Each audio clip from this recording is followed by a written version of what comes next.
The October wind carried the scent of decay and wet earth through Oakwood Cemetery as Isabella Marquez pulled her coat tighter around her shoulders.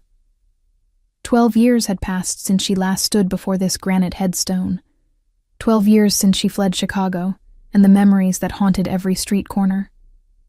But today marked the anniversary of her father's death, and guilt had finally pulled her back to the city she once called home. Detective Javier Marquez's grave sat beneath an ancient oak tree, its branches now bare and reaching toward the overcast sky like skeletal fingers. Isabella knelt on the damp grass, her fingers trembling as she traced the carved letters of his name. The wound in her heart, which time had supposedly healed, ripped open fresh and raw. She had brought yellow roses, his favorites, clutched in her left hand. But as she reached forward to place them against the headstone, she froze. There, already resting against the cold granite, lay a pristine bouquet of white lilies tied with black ribbon. The flowers were fresh, their petals still dotted with morning dew, impossibly perfect against the gray morning. Isabella's breath caught in her throat. Who would leave flowers here? Her father had been a solitary man, devoted to his work, with few friends, and even fewer who would remember him after all these years. Her mother had passed when Isabella was just a child, and there were no other relatives who cared enough to visit. With shaking hands, she reached for the bouquet. That's when she saw it. A small card tucked between the stems, sealed in plastic to protect it from the elements. The handwriting was elegant, almost aristocratic, written in black ink that seemed to absorb the light around it. From the Mafia boss who owed him a life. The words blurred as tears filled Isabella's eyes. Her mind reeled, struggling to process what she was reading. A Mafia boss? Her father had been the most honest cop Chicago had ever seen, the one man who couldn't be bought, threatened, or corrupted. He had dedicated his life to fighting organized crime, to bringing down the very men who now claimed to owe him something. Isabella sank back onto her heels, the yellow roses falling forgotten to the ground. Memories she had tried to bury came flooding back with devastating clarity. The night her father died, she had been 23, finishing her graduate degree in literature at Northwestern University. She remembered the phone call that came at 2 a.m, the way the detective's voice on the other end had broken, as he told her they found Javier's body on a deserted road outside the city, 3 bullets in his chest. The investigation had gone nowhere. The case was labeled a robbery gone wrong, despite the fact that her father's wallet, badge, and weapon were all still on his body. Isabella had screamed at the detectives, demanding they dig deeper, insisting that her father had enemies who wanted him dead. But the case went cold within weeks, filed away and forgotten like so many others. Now, staring at this cryptic message, Isabella felt something ignite inside her that had been dormant for over a decade. Rage, confusion, and most dangerously, hope. Hope that maybe, finally, she could find the truth about what really happened that night. She pulled out her phone with trembling fingers and photographed the card, the flowers, everything. Then she carefully rewrapped the lilies and set them back against the headstone alongside her roses. The juxtaposition was jarring. Innocent yellow beside funeral white, both resting on a grave that had more secrets than answers. "Who were you, Dad?" she whispered to the cold stone. "What did you do that a mafia boss thinks he owes you?" The wind picked up, scattering dead leaves across the cemetery paths. Isabella stood, brushing dirt from her knees, her mind already racing through possibilities. She was a literature professor now, living a quiet life, analyzing fictional mysteries and tragedies. But this was real. This was her father. And every instinct told her that this bouquet, this message, was the key to unlocking a truth that had been buried alongside Javier Marquez 12 years ago. As she walked back toward her car, Isabella made a decision that would change everything. She wasn't leaving Chicago until she found out who left those flowers and why they claimed to owe her father a debt. even if it meant confronting the darkest corners of the city's underworld. Even if it meant discovering things about her father she might not want to know. The mafia boss who left this message had made a mistake.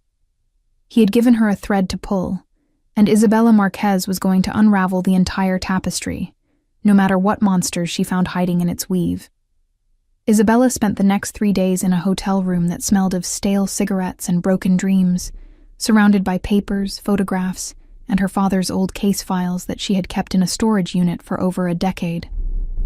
She had called in sick to the university, lying about a family emergency. In truth, this was the most important work she had ever done. The files painted a picture of a man she thought she knew, but perhaps never truly understood. Detective Javier Marquez had been relentless, incorruptible, and completely alone in his crusade against Chicago's organized crime families. His notes were meticulous, detailing connections between corrupt politicians, dirty cops, and the 3 major crime syndicates that controlled the city's underground economy. One name appeared more frequently than any other: Vincenzo De Luca.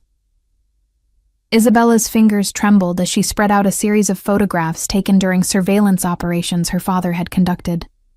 Vincenzo De Luca wasn't just any crime boss. He was the king of Chicago's underworld, the man who controlled everything from the docks to the gambling dens, from protection rackets to high-end drug distribution. Even 12 years ago, his empire had been vast and seemingly untouchable. But what struck Isabella most was that her father's notes about De Luca were different from the others. Where other criminals were described with clinical detachment or obvious contempt, the entries about Vincenzo contained something else, a strange kind of respect, perhaps even admiration. There were notations about De Luca's code of honor, his refusal to deal in human trafficking, his protection of innocent civilians caught in crossfire. "He's a monster with rules," her father had written in the margins of one report. "The most dangerous kind because people love him for it." Isabella's research led her to newspaper archives, where she discovered that Vincenzo De Luca, now in his late 60s, was a legend in Chicago. He had survived assassination attempts, federal investigations, and gang wars that had claimed the lives of dozens of his rivals. But he had also, according to local lore, funded community centers, paid for funerals of innocent bystanders killed in mob violence, and once personally executed one of his own lieutenants for attacking a woman. The more she read, the more confused she became. This was the man who claimed to owe her father a life? What possible connection could exist between an honest detective and Chicago's most notorious crime lord? On the 4th day, Isabella made a decision that terrified her. She would confront Vincenzo De Luca directly. She would walk into the lion's den and demand answers. It was reckless, possibly suicidal, but she had come too far to turn back now. Finding him wasn't difficult. De Luca's legitimate businesses were listed publicly: restaurants, construction companies, waste management firms. His flagship establishment was a high-end Italian restaurant in the Gold Coast neighborhood called Bella Notte, where Chicago's elite mingled with the city's shadows, pretending not to know who really owned the place. Isabella called ahead, asking for a reservation under her real name. She wanted him to know she was coming. She wanted him to wonder why. That evening, she dressed carefully in a black dress and heels, her father's detective badge tucked in her purse like a talisman. As she drove toward the restaurant, her hands were steady on the wheel, but her heart hammered against her ribs like a caged bird desperate for freedom. Bella Notte occupied a corner building with red brick and warm lighting spilling from tall windows. A valet took her car, and a hostess with knowing eyes led her inside without asking her name. The interior was elegant: dark wood, white tablecloths, the soft murmur of conversation and clinking glasses.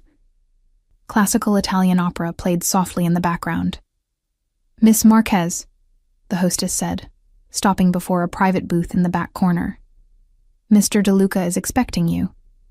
Isabella's breath caught. The man sitting in the booth was not what she expected. Vincenzo De Luca was in his late 60s, his dark hair silvered at the temples and slicked back in an impeccable style. He wore a perfectly tailored charcoal suit, a crisp white shirt with the top button casually undone, revealing a glimpse of ink on his chest. Some kind of religious iconography, she thought. A gold Rolex gleamed on his wrist, and a heavy signet ring adorned his right hand. But what struck her most were his eyes. They were dark, intelligent, and profoundly sad. This was a man who had seen too much, done too much, and carried the weight of it all in the lines etched deep into his distinguished face. "Miss Marquez," he said, his voice gravelly but cultured, with just a hint of an Italian accent. "Please sit. I've been expecting you since the moment you found my flowers." Isabella slid into the booth across from him, forcing herself to meet his gaze without flinching. "You knew I would come." "Your father's daughter? Of course you would come." He gestured to a waiter who appeared instantly with wine. "You have his eyes. The same fire, the same unwillingness to let things rest. Then you knew my father." It wasn't a question. Vincenzo's expression softened, and for a moment, Isabella saw genuine grief cross his features. "I knew Detective Javier Marquez, yes, and I owe him more than flowers can ever repay." "The note said you owed him a life. What does that mean?" Vincenzo lifted his wineglass, studying the dark liquid before taking a slow sip.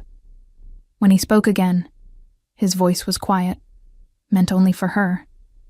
"It means your father saved my daughter when no one else could. It means he risked everything he believed in to do what was right. And it means I tried to save him in return. But I was too late. That is a debt I will carry until my last breath." Isabella felt the world tilt beneath her. "Your daughter? My father saved your daughter? Would you like to hear the story, Miss Marquez? The real story of what happened 12 years ago? Because I promise you, it's not what you think. Nothing about your father's death was what anyone told you." Isabella's hands clenched into fists on the table. "Tell me everything."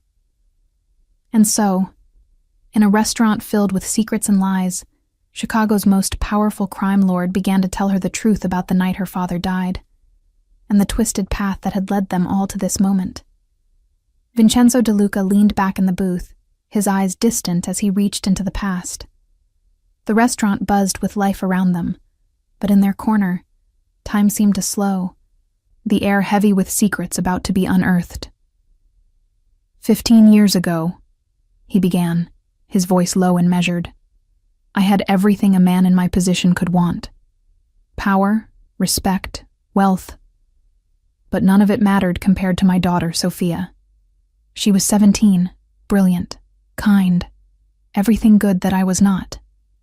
She was the one pure thing in my corrupted world, and I protected her fiercely, kept her away from the business, sent her to the best private schools. He paused to sip his wine, and Isabella saw his hand tremble slightly.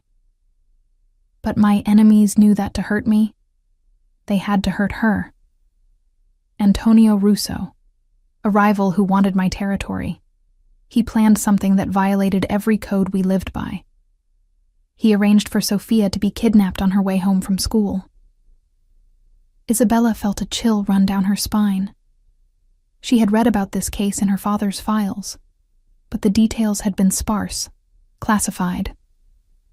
They took her in broad daylight, Vincenzo continued, his voice thick with remembered pain. 3 men, professional, brutal. They held her for 4 days in a warehouse on the south side. 4 days where I didn't know if she was alive or dead. 4 days where I prepared to burn this entire city to the ground if they harmed one hair on her head. The police were involved in the investigation, Isabella said quietly.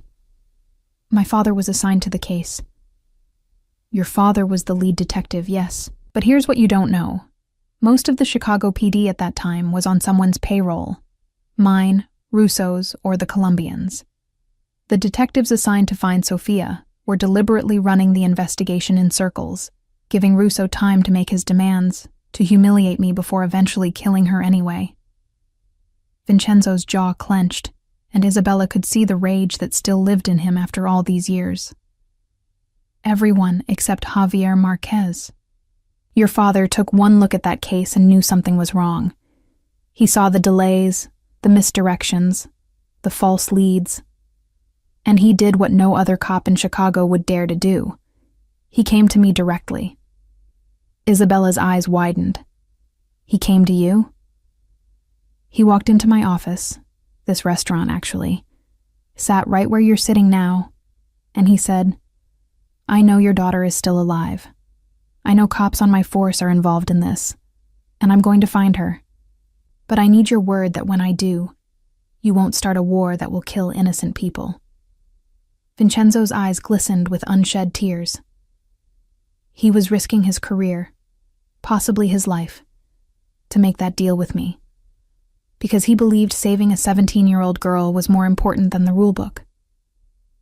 "What happened?" Isabella whispered, though part of her already knew this story would break her heart. "Your father worked around the clock, following leads the other detectives ignored. He traced phone records, interviewed witnesses they had dismissed, and on the 4th day, he found the warehouse. He called for backup, but by the time they arrived, he had already gone in alone because he knew Sofia was running out of time." Vincenzo's voice cracked. "He killed 2 of her captors in the firefight and wounded the 3rd. When I arrived with my men, because yes, he called me too, kept his word about preventing a war. He was carrying Sofia out of that burning building. She was traumatized, dehydrated, but alive. Because of him." Isabella felt tears streaming down her face. This was the father she knew, the man who would risk everything for what was right, who saw a girl in danger and couldn't look away, even if saving her meant crossing lines that could destroy him. "I tried to thank him," Vincenzo said. "I tried to offer him money, protection, anything. He refused it all. He said he was just doing his job. But I saw the looks from the other cops when they arrived. I saw the hatred in their eyes because Javier Marquez had exposed their corruption, had shown them for what they were, and I knew they would make him pay." "The other detectives," Isabella breathed. "They killed him." Vincenzo nodded slowly.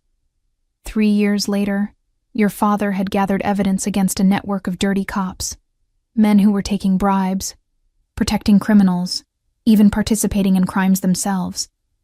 He was about to take that evidence to the FBI. But someone warned them.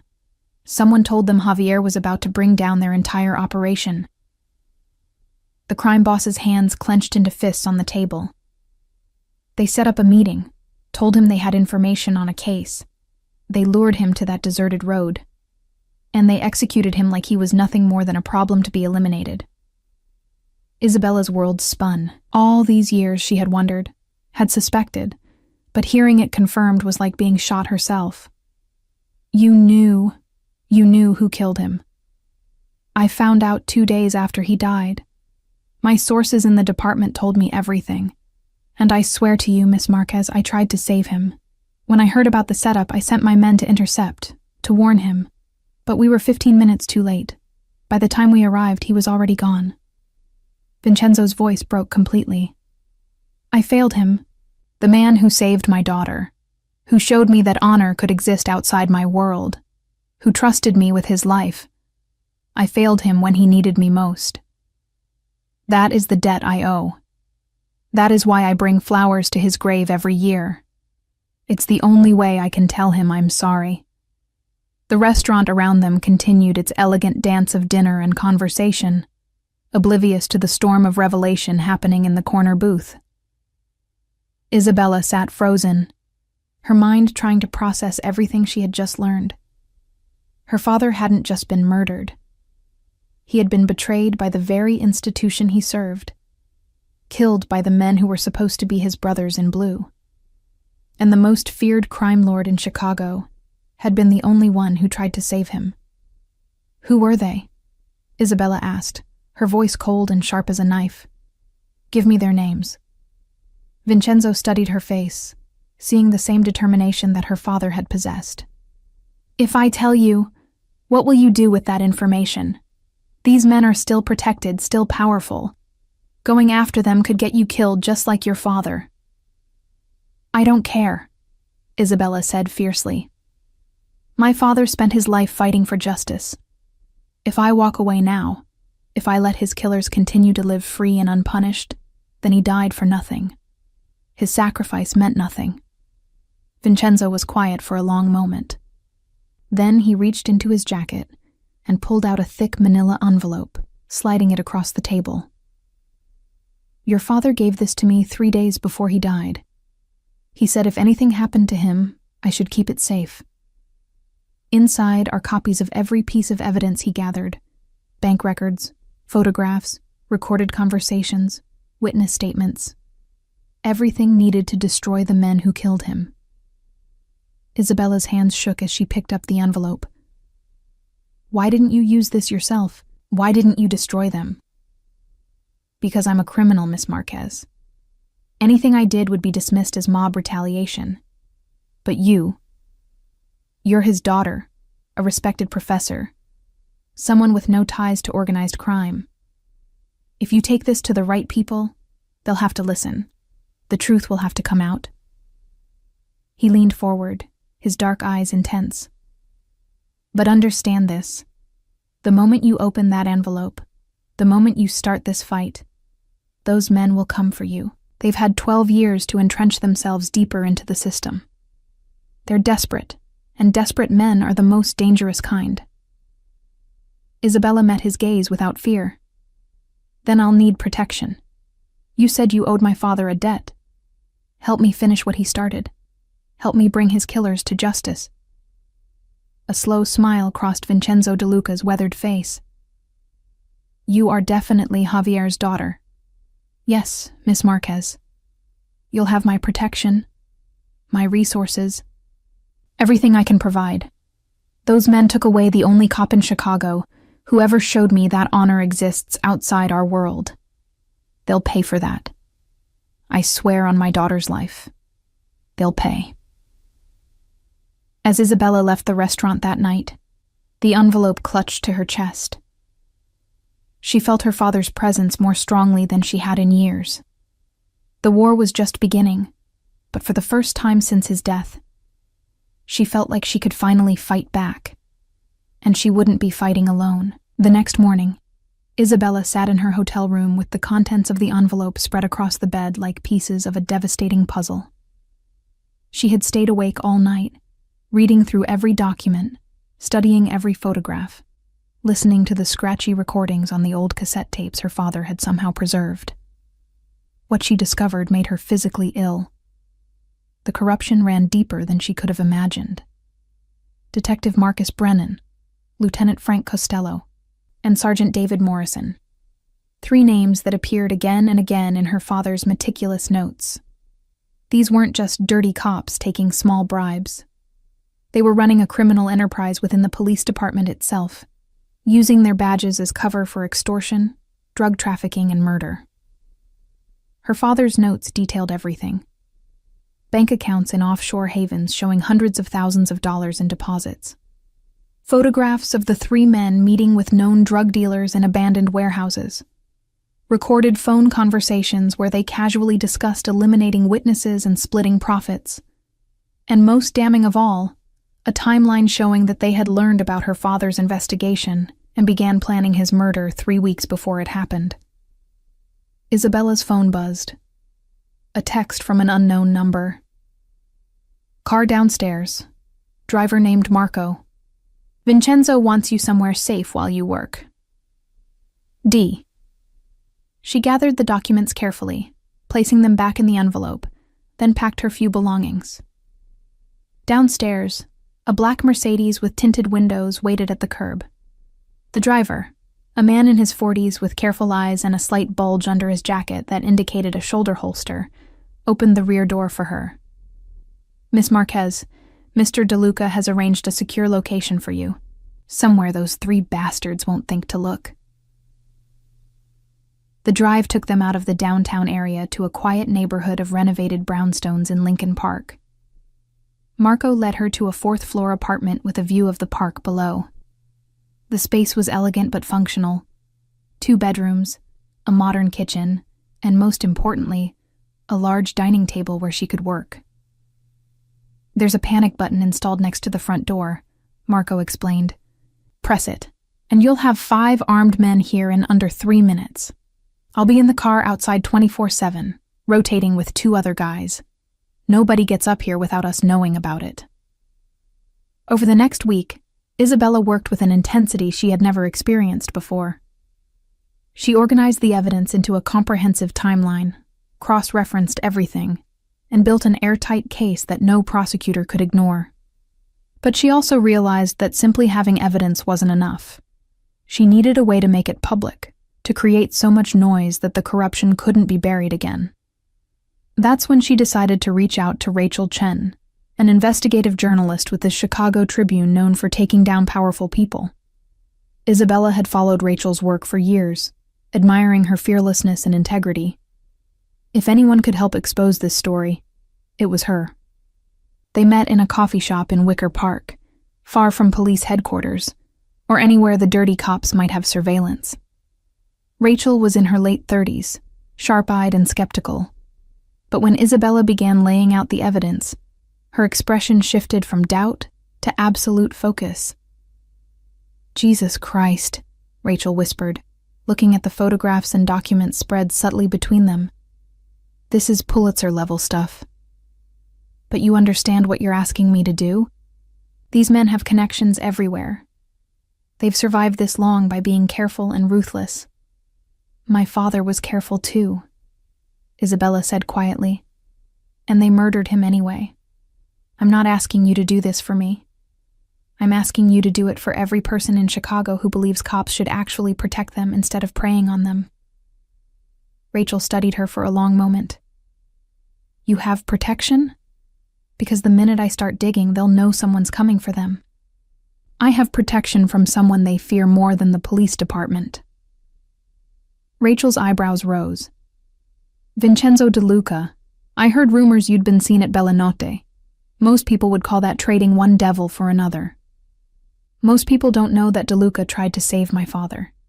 Most people don't know my father saved his daughter.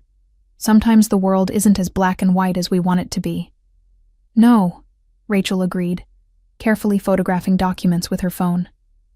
"Sometimes it's all shades of complicated gray." "All right, I'm in. But we do this right. I need to verify everything independently, find additional sources, build a case so strong that even their connections can't make it disappear." For the next 3 weeks, Isabella and Rachel worked in parallel. Rachel conducted interviews, found retired cops willing to talk anonymously, and tracked down criminals who had paid bribes to the 3 corrupt detectives.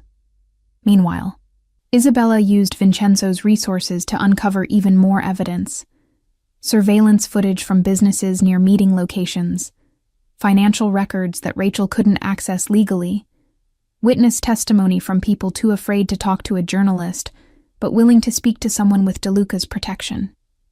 But as their investigation progressed, the pressure increased. Isabella started noticing the same cars following her when Marco drove her around the city. Her hotel room, she still kept her original reservation as a decoy, was broken into, though nothing was taken. And Rachel received an anonymous phone call, warning her to leave sleeping dogs alone or join them in their sleep. "They know," Isabella told Vincenzo during one of their weekly meetings at Bellanotte. "They're getting desperate." Vincenzo nodded gravely. "Desperate men make mistakes, but they also become more dangerous. I've increased your security detail. Marco now has 4 men rotating, and I've put word out in the streets.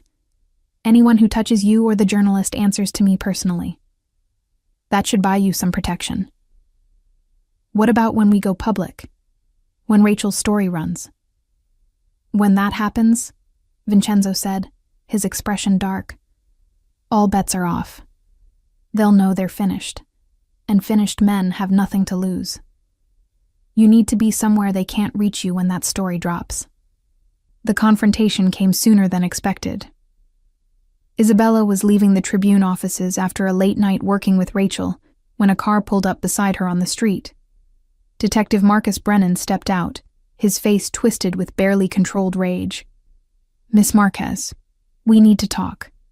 Marco was immediately between them, hand inside his jacket. Two more of Vincenzo's men materialized from the shadows, bracketing Isabella protectively. Brennan laughed bitterly. "So, it's true. Javier's little girl is sleeping with the enemy. Your father would be ashamed."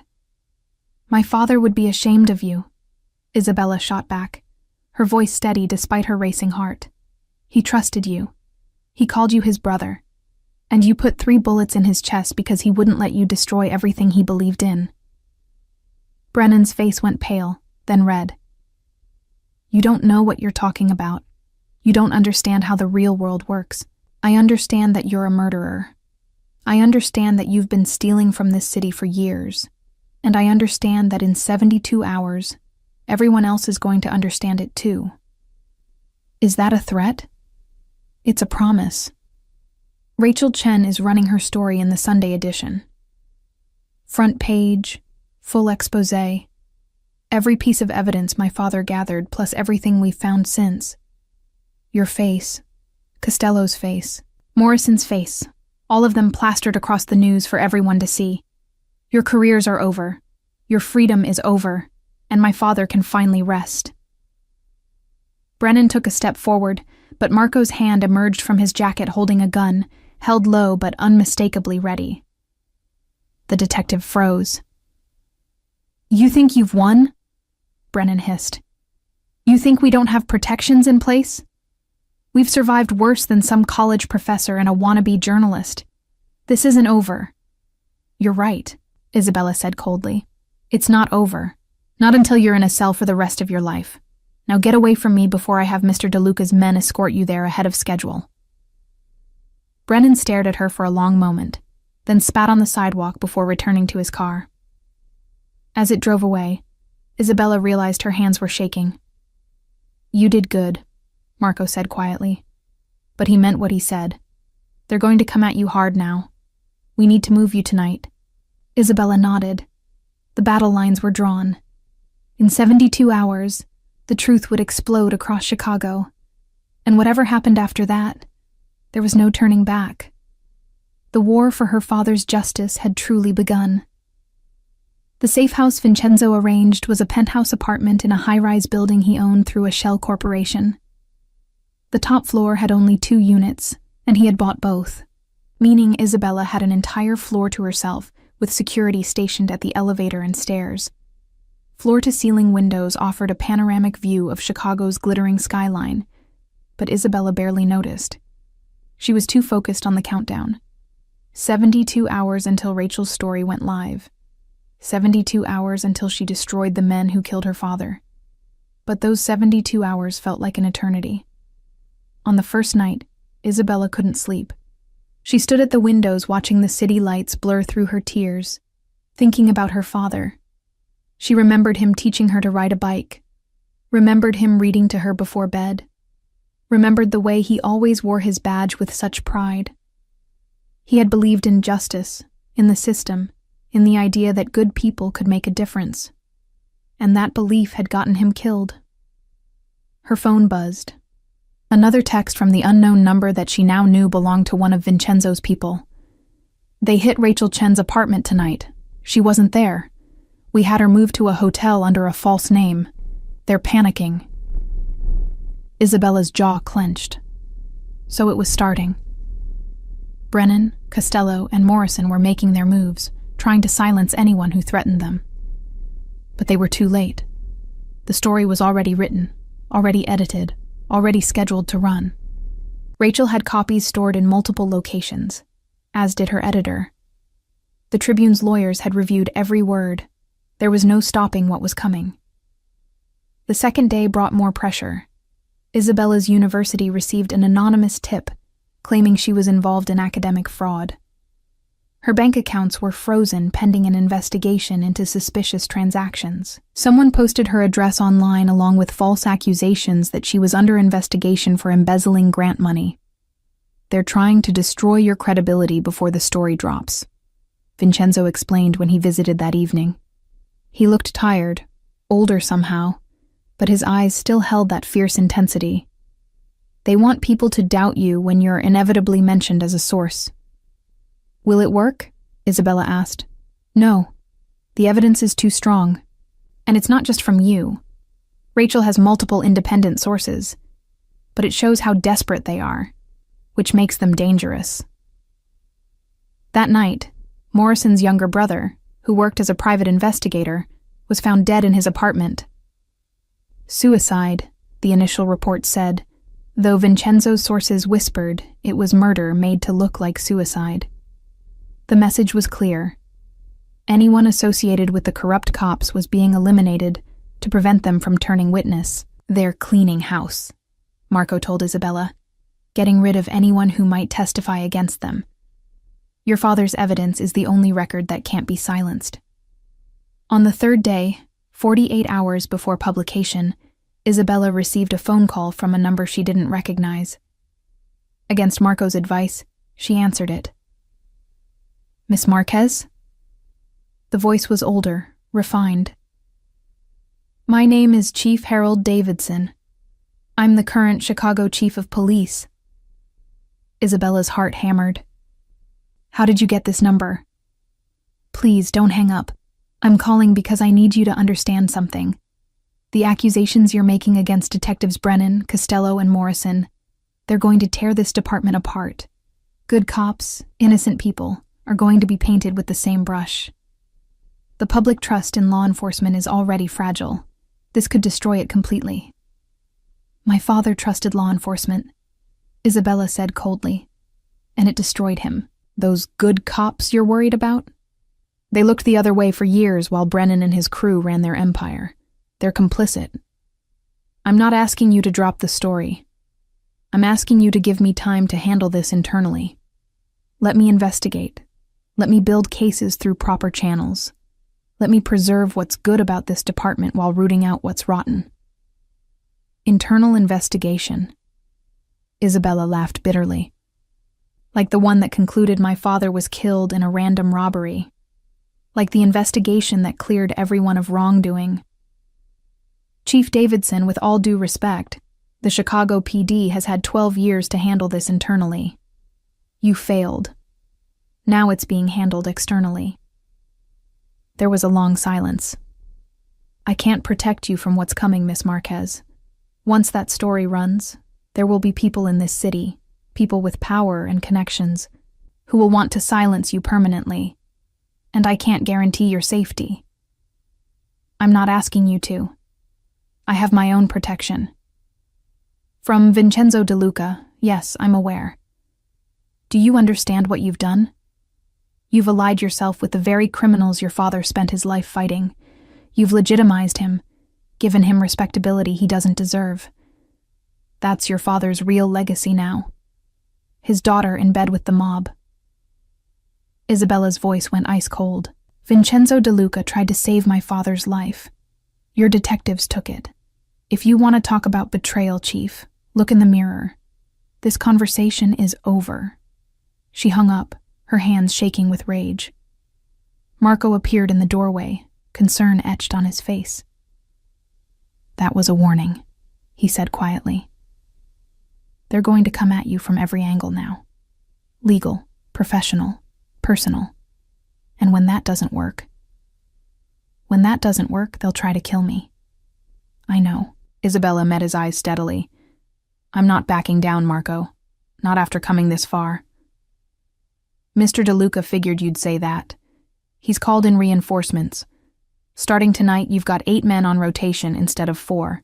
And he's reaching out to contacts in the FBI, people who owe him favors, to make sure they're ready to move the minute the story breaks.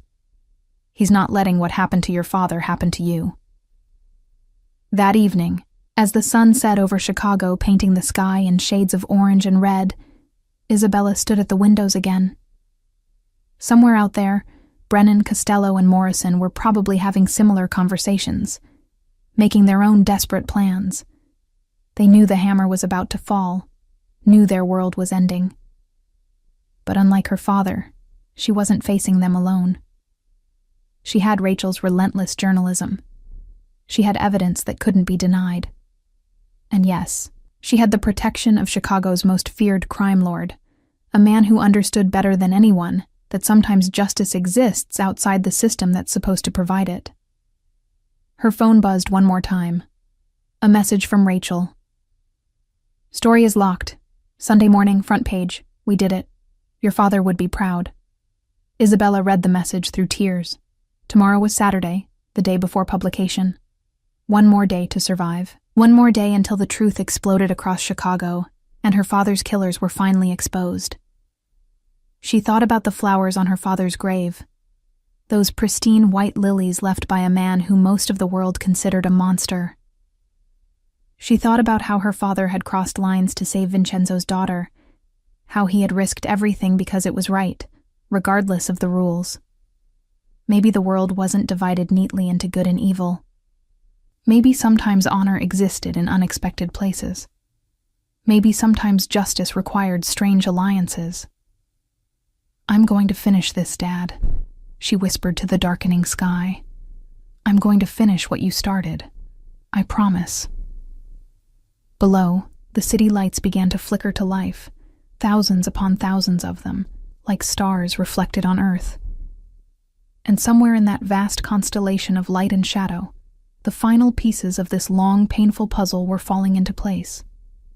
The storm was coming, and Isabella Marquez intended to be standing in its eye when it finally broke. Sunday morning arrived with snow flurries, unusual for October but fitting for what was about to unfold. Isabella woke before dawn, unable to sleep, and made coffee with shaking hands. By 6 a.m., the first copies of the Chicago Tribune were hitting newsstands across the city. The headline stretched across the entire front page in bold black letters. Murder in Blue. How 3 detectives executed one of their own and built a criminal empire inside CPD. Below it, photographs of Brennan, Costello, and Morrison, alongside an image of her father in his dress uniform. The story continued for 6 full pages inside, laying out 12 years of corruption in devastating detail. Rachel had done her job perfectly. Every fact verified, every source protected, every piece of evidence presented with surgical precision. By 7 a.m., Isabella's phone was exploding with calls from news networks, other journalists, and lawyers. By 8, crowds had gathered outside police headquarters demanding answers. By 9, the FBI announced they were launching an immediate investigation. And by 10 a.m., all 3 detectives had been arrested.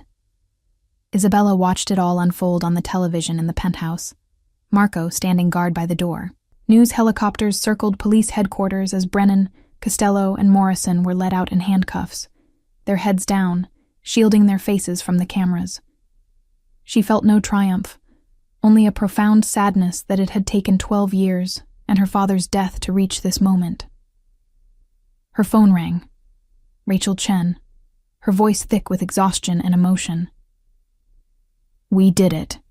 The DA just announced they're charging all 3 with first-degree murder, corruption, racketeering, and about 20 other charges. Internal Affairs is opening investigations into 47 other cops who were mentioned in the evidence. Isabella, we actually did it.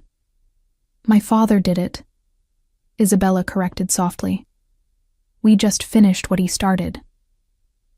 The next few weeks were a blur. Isabella gave testimony to federal prosecutors, sat for interviews with the FBI, and watched as the case against her father's killers grew stronger every day. More witnesses came forward, emboldened by the arrests. Other dirty cops scrambled to cut deals, offering information in exchange for lighter sentences. The Chicago Police Department was being torn apart and rebuilt, just as Chief Davidson had predicted. But through it all, Isabella found herself thinking about Vincenzo De Luca, the man who had protected her, who had kept her father's evidence safe for 12 years, who had honored a debt that most people would have forgotten. She needed to see him again, needed to properly thank him. She found him at Bella Notte one evening in late November. He looked frailer than before, moving slowly as he stood to greet her. The restaurant was quieter than usual, perhaps because the newspapers had reported his connection to the case, and Chicago's elite were temporarily keeping their distance. "Miss Marquez," he said, gesturing to the booth. "I've been following the news. Your father would be proud of what you've accomplished." "I couldn't have done it without you," Isabella said, sitting across from him. "You kept the evidence safe. You protected me. You helped bring justice when the system failed." Vincenzo smiled sadly. "Justice. An interesting word from a professor to a crime lord, but I'll accept it. Your father showed me that honor can exist anywhere, in anyone, even in me, perhaps. Keeping his evidence, protecting his daughter, it was the least I could do." "Why?" Isabella asked. "You could have destroyed those documents. You could have let sleeping dogs lie. Why risk drawing attention to yourself?" "Because Javier Marquez saved my daughter's life," Vincenzo said simply. "Because he treated me like a man worth making a deal with, not just a monster to be destroyed. Because he showed me that even people like us can do the right thing sometimes." How could I betray that? They talked for hours that evening, sharing memories of her father, discussing the ongoing trials, and slowly building an unlikely friendship. Vincenzo told her about Sofia, now a successful doctor in Boston, married with 2 children, living a life completely separate from her father's world. Isabella told him about her plans to write a book about her father's case, to ensure his story was never forgotten. "Will you write about me in this book?" Vincenzo asked. "Would you want me to?" "I want you to tell the truth," he said. "All of it. The good and the bad. Let people know that Javier Marquez was so committed to justice that he made a deal with the devil to save an innocent girl. Let them know that even the devil kept his word." 3 months later, at the trial, all 3 former detectives were found guilty on all counts. Brennan and Costello received life sentences without parole. Morrison, who testified against the others in exchange for a lighter sentence, got 30 years. The courtroom erupted in applause when the verdict was read, but Isabella just closed her eyes and let the tears fall. It was over. Finally, truly over. That spring, Isabella returned to teaching, though she never quite fit back into her old life. She had seen too much, changed too much. She began work on her book, spending weekends in Chicago conducting interviews and piecing together the full story of her father's life and death. And every October, on the anniversary of his death, she returned to Oakwood Cemetery with yellow roses. But she was never alone. White lilies were always there waiting, placed carefully against the headstone, with no note needed anymore.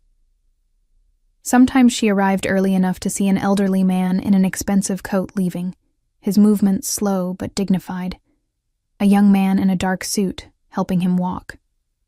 Vincenzo never acknowledged her presence, and she never approached him. This was his time to pay his respects, to honor the debt he felt he could never fully repay. It was a ritual that would continue until one of them could no longer make the journey. One year, Isabella didn't see Vincenzo at the cemetery. She learned a few days later from the news that he had passed away peacefully in his sleep, surrounded by his daughter and grandchildren. At his funeral, hundreds gathered, criminals and legitimate businessmen, old rivals and family members, all paying their respects to Chicago's last true godfather. Isabella attended, standing in the back, unnoticed by most. When the ceremony ended and the crowds dispersed, she approached the grave. Sofia De Luca was there, a handsome woman in her 40s with her father's dark eyes. "You're Isabella Marquez," Sofia said softly. "My father talked about you often in his last months, about your father too. He said Javier Marquez was the best man he ever knew, and that you inherited his courage." "Your father kept his word to mine," Isabella replied. "He protected me when no one else could. He helped bring justice when the system failed. I owed him a debt too." Sofia smiled through tears. He would have appreciated hearing that. All his life, people feared him, used him, or condemned him. But your father, And you. You saw past what he was to who he could be. That meant everything to him. Isabella reached into her bag and pulled out a bouquet of white lilies, the same kind Vincenzo had left on her father's grave for so many years. She placed them carefully beside the fresh earth. "From the detective who believed in honor," she whispered, "and from the daughter who now believes in forgiveness." As she walked away from the cemetery that day, Isabella felt lighter than she had in years. The weight of rage and grief that had pressed on her chest for so long had finally lifted. She had given her father justice. She had learned that honor could exist in the most unexpected places. And she had discovered that sometimes the monsters we're taught to fear are capable of more humanity than the heroes we're taught to trust. The world, she understood now, was neither black nor white, neither wholly good nor wholly evil. It was a tapestry of gray, woven with threads of choice and consequence, where people like her father and Vincenzo De Luca could exist in the same story, each flawed and complicated, each trying in their own way to pay the debts they owed. Isabella returned to her life, to her teaching and her writing. But she never forgot the lesson those white lilies taught her, that sometimes the greatest honor comes from the most unlikely sources, and that redemption is possible even for those who live in shadow, as long as they're willing to step into the light when it matters most. Years later, when her book was published, she dedicated it to two men. To Detective Javier Marquez, who showed me the meaning of justice, and to Vincenzo De Luca, who showed me the meaning of honor. May we all have the courage to see beyond what we expect, and recognize truth wherever it lives. And every October, without fail, fresh white lilies appeared on Javier Marquez's grave, placed there by Sofia De Luca, continuing her father's promise, ensuring that the debt of honor would be paid long after both men had passed from this world. In the end, that was the real story. Not of cops and criminals, not of good and evil, but of two men who found respect across an impossible divide, whose choices created ripples that changed the lives of everyone they touched, and of two daughters who honored their father's legacies by refusing to let their stories be forgotten. Justice had been served, honor had been kept.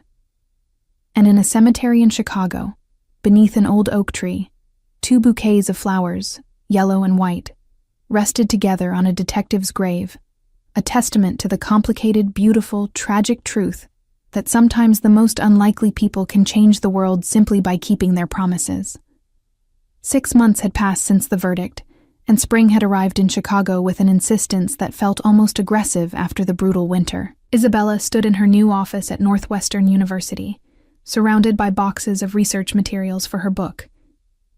The university had offered her a position as a visiting professor, specializing in criminal justice narratives, a role that felt like destiny rather than coincidence.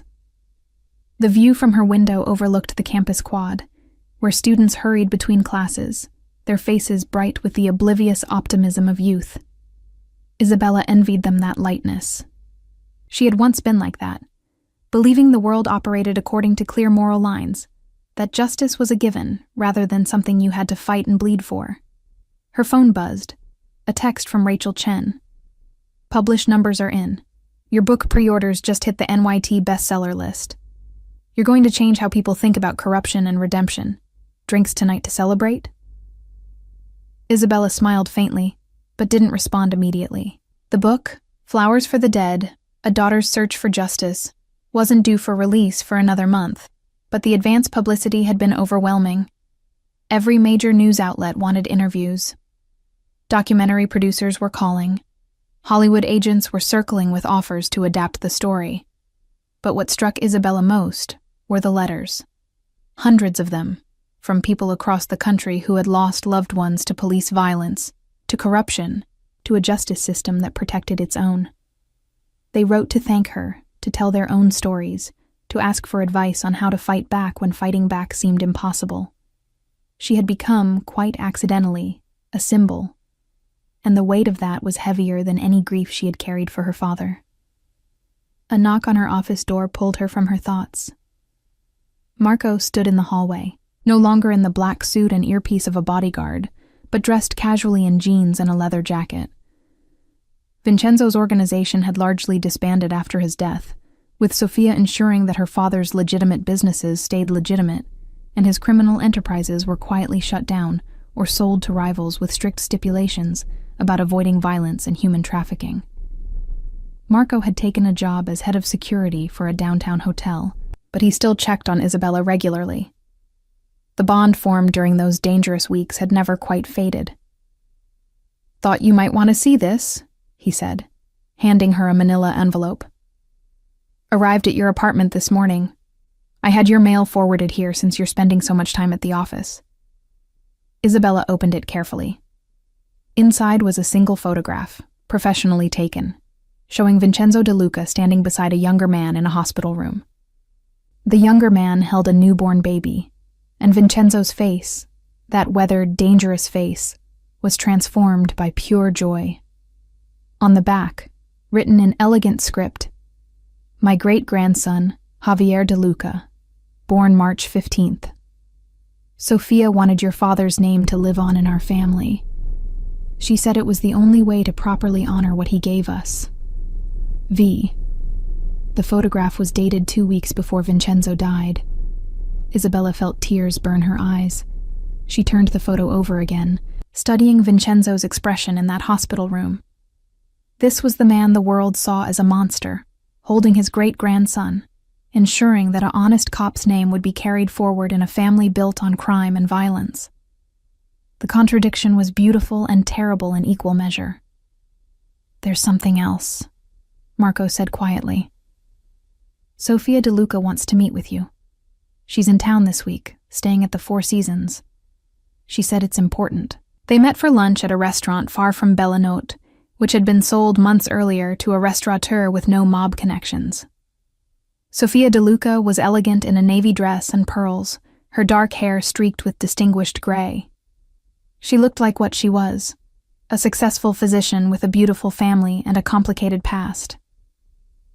"Thank you for coming," Sofia said, as they settled into a quiet corner booth. "I know this must be strange for you." "Strange seems to be my normal now," Isabella replied with a slight smile. Sofia ordered wine for both of them, then spent several minutes in small talk, asking about the book, about Isabella's teaching position, about her adjustment back to Chicago. But Isabella could see the tension in the other woman's shoulders, the careful way she chose her words. Finally, Sofia reached into her purse and pulled out a leather journal. Worn and clearly well used, she placed it on the table between them. "My father kept this for the last 15 years of his life. It's not what you'd expect. After your father saved me, after he saw that your father was different from other cops, he started writing. Reflections on honor, on the choices he made, on the life he led. He never showed it to anyone, but he left instructions that if anything happened to him, I should give it to you." Isabella stared at the journal as if it might bite. "Why me?" "Because you're the only person who would understand," Sofia said softly. "You're the only person who saw my father as more than just a monster, or just a tragic figure. You saw the complexity, and he wanted you to know his truth, all of it, so you could tell it properly in your book." Isabella's hands trembled as she reached for the journal. The leather was soft, expensive, the pages filled with Vincenzo's elegant handwriting. She opened it randomly and began to read. "Today I visited Javier's grave again. 12 years, and the guilt has not diminished. I dream sometimes that I arrived 5 minutes earlier, that my men got there in time, that I could have saved him the way he saved Sofia. In my dreams, I make different choices. But we don't get to remake the past, only live with its weight. Isabella came to see me today. She has her father's eyes. That same burning need for truth. I am helping her destroy men who deserve destruction. But I wonder if she understands what it costs to become what you must become to fight monsters. I wonder if her father would forgive me for involving her in this darkness. But she would have found her way here regardless. Some people are destined to seek justice, no matter the price. Isabella looked up, tears streaming down her face. He carried so much. We all do, Sophia said gently. That's what your father's death taught us. That every choice has weight. That honor isn't about being perfect, but about trying to do right, even when it costs you everything. My father was a criminal, Isabella. He did terrible things. But he also loved deeply, protected fiercely, and honored his debts. He was complicated, like all of us, and he wanted you to know that. May I keep this? To read fully? It's yours. He left it for you. But Isabella, Sophia hesitated. Be careful how you use it. There are things in there that could hurt people who are still alive, innocent people connected to my father's organization. He trusted you to be wise about what truths need to be told and which ones can stay buried. Isabella nodded slowly, understanding the responsibility being placed on her shoulders. This journal could be dynamite, revealing operations, naming names, exposing secrets that powerful people had paid to keep hidden. But it also contained the private thoughts of a dying man trying to make sense of his life, trying to find redemption for sins that couldn't be washed away. I'll be careful, she promised. I'll honor what needs to be honored and protect what needs to be protected. Sophia smiled with relief. That's all my father asked. That's all any of us can ask. They spent the rest of lunch talking about lighter things, Sophia's children, Isabella's students, the small joys of ordinary life. But as they prepared to leave, Sophia reached across the table and grasped Isabella's hand. Thank you, she said intensely, for seeing my father as a person, for not reducing him to just the crimes he committed, or just the good he tried to do at the end. The world needs complex stories, not simple ones. And you're the only one who can tell this story right. That evening, Isabella sat in her apartment with the journal, a glass of wine, and her laptop. She read through Vincenzo's entries chronologically, watching his thoughts evolve from the practical concerns of running a criminal empire to deeper philosophical questions about morality, legacy, and redemption. One entry, dated just a month before his death, stopped her cold. The doctors say I have perhaps 6 months. The cancer is aggressive, and I am too old for aggressive treatments. I find myself at peace with this. I have lived longer than most men in my profession, and I got to see Sophia build a good life, got to meet my great-grandson. But what troubles me is what comes after. I am not a religious man, though I was raised Catholic. I don't know if there is a God waiting to judge me, or if there is only silence. But if there is a God, and if there is a heaven, I wonder if Javier Marquez is there. I wonder if he would shake my hand or turn away. I hope, and this is a foolish hope, I know, that he might understand that I tried, that I failed him when it mattered most, but I never stopped trying to make it right, that I protected his daughter as I would have protected Sophia, that I honored his memory every day by being slightly better than I was before I met him. Perhaps that is all redemption is, becoming incrementally less terrible until the sum total of our tiny improvements outweighs some small portion of our sins. It is not enough. It will never be enough. But it is all I have to offer. Isabella closed the journal and cried. For her father, for Vincenzo, for Sophia, for all the people caught in the crossfire of violence and corruption. But she also cried with a strange sense of hope. Because if Vincenzo De Luca, the most feared crime lord in Chicago, could seek redemption and honor his debts with such dedication, then perhaps there was hope for all of them. Her book would tell this story. All of it. The good and the bad, the heroism and the failure, the complexity and the contradiction. She would show the world that justice was messy, that redemption was possible even for the worst among us, and that sometimes the people we least expect become the ones who save us. 3 weeks later, on a bright May morning, Isabella returned to Oakwood Cemetery. It was not the anniversary of her father's death, not any special date, just a random Tuesday when she felt the need to visit. She brought both yellow roses and white lilies, placing them together on her father's grave. The marble headstone gleamed in the sunlight, freshly cleaned by cemetery staff. Someone, probably Sophia, had arranged for perpetual care, ensuring that Detective Javier Marquez's final resting place would always be maintained. "I finished the book, Dad," Isabella said softly, sitting on the grass beside the grave. "It tells your story, and Vincenzo's story, and mine. It tells the truth about what you sacrificed and what you saved. People are going to read it, and some will call you a hero, and some will say you crossed lines you shouldn't have crossed. But they'll all know that you tried to do right, even when doing right meant making deals with devils." She paused, touching the cool marble. "I think I understand now why you did it.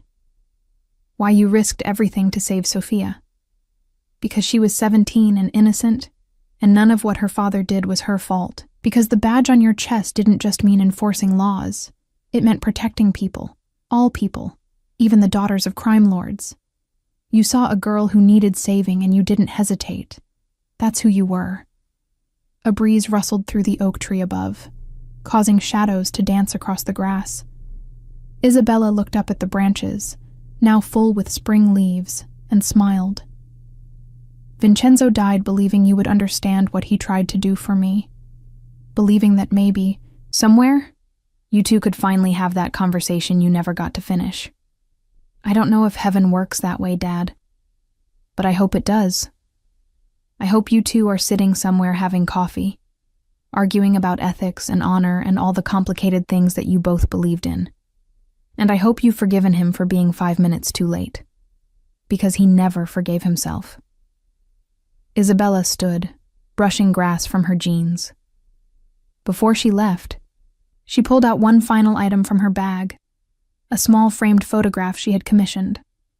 It showed her father in his dress uniform on one side and Vincenzo in his finest suit on the other, with a quote between them that she had written herself. "Two men, divided by law, united by honor. May they both rest in peace, knowing that their daughters remember not just what they were, but what they tried to be." She placed it carefully at the base of the headstone, where it would weather over time, but endure. Then she walked away from the cemetery, carrying Vincenzo's journal under her arm and her father's legacy in her heart. The book would publish in 3 weeks. The world would judge her father, would judge Vincenzo, would judge her for telling their story. But Isabella no longer cared about judgment. She had learned that truth was more important than perception, that complexity was more honest than simplicity, and that sometimes the greatest acts of courage come from the most flawed among us. She had found justice for her father. She had helped redeem a dying crime lord. And she had learned that legacy isn't about being perfect. It's about trying to be better, every single day, until the sum of those attempts adds up to something that matters. As she drove away from the cemetery, the sun broke through the clouds, flooding the city in golden light. Chicago stretched before her, scarred and beautiful, corrupt and hopeful, a place where detectives made deals with crime lords and where both could somehow, impossibly, be right. Isabella smiled, turned on the radio, and drove toward her future, carrying the weight of the past, but no longer crushed by it. The flowers on her father's grave would wilt and be replaced, season after season, year after year. But the story they represented, of honor, sacrifice, redemption, and love, would endure far longer than marble or memory. And that, Isabella finally understood, was all anyone could hope for. To be remembered not as perfect, but as human. Not as hero or villain, but as someone who tried, who failed, who tried again, and who left the world slightly better than they found it. It was enough. It had to be enough. And in the end, it was everything.